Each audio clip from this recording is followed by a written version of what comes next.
Welcome everybody, and today we're taking a look at another film in the Universal Horror Monsters and Curiosities box set from Umbrella Entertainment, and it is 1942's The Mad Doctor of Market Street.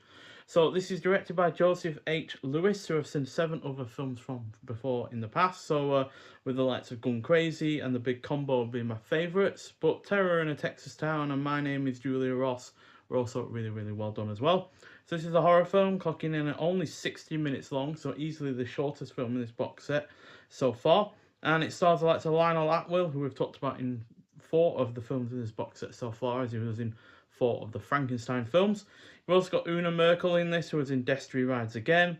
Claire Dodd, who had a minor role in The Black Cat, which we've looked at already in this box set. And Anne Nagel, who was in The Lights of the Invisible Woman, again in a minor role in that. But she was also in other 1940s horror films like Black Friday and Man-Made Monster. So a mad doctor performs regeneration experiments on human subjects.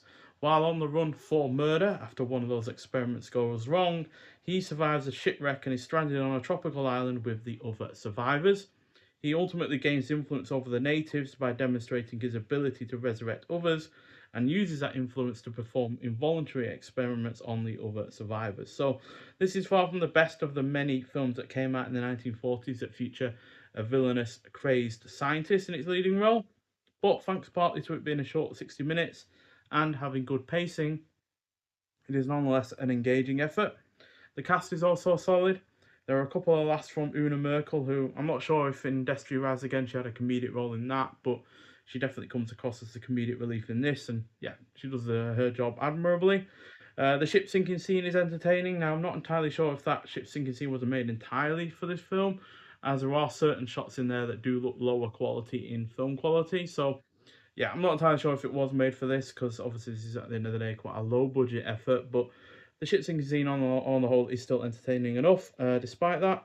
The conclusion is satisfyingly done, and the production is overall decent, even irrespective of that ship sinking scene. So, yeah, on the whole, a decent enough effort. Gets 3 out of 5, but yeah, by no means the best of these kind of Mad Doctor kind of films, which were arguably started off in terms of the sound era with Frankenstein and Bride of Frankenstein.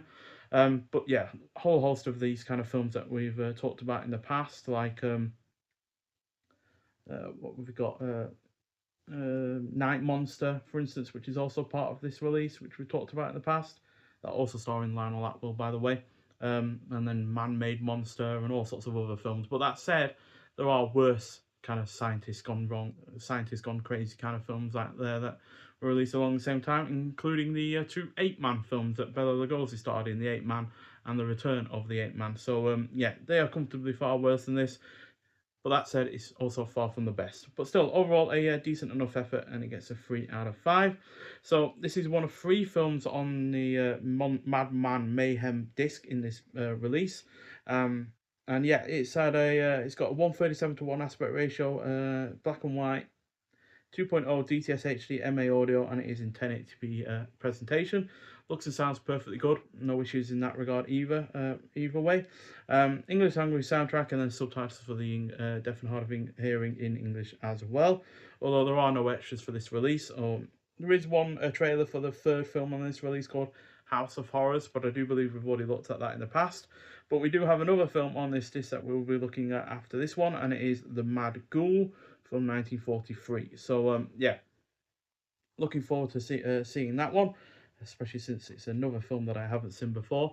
Weirdly enough, this one, The Mad Doctor at Market Street, is the first of the sound films that I've not seen before from this box set.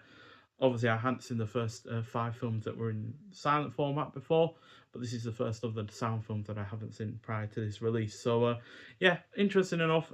Certainly, I'm a fan of Lionel Atwill, so to see another film starring him is always a good thing as far as I'm concerned. Just wish it had a bit more to it, quite frankly. But for something that's only 60 minutes, it doesn't feel overly rushed or overly stuffed. It just does the job at being a low-budget horror film, which is more than you can ask for from most films. So, yeah, but nonetheless, if you have seen The Mad Doctor at Market Street before, or of Market Street even, then I'd like to hear your thoughts on it. But thank you for watching, and I'll see you in the next one. Bye.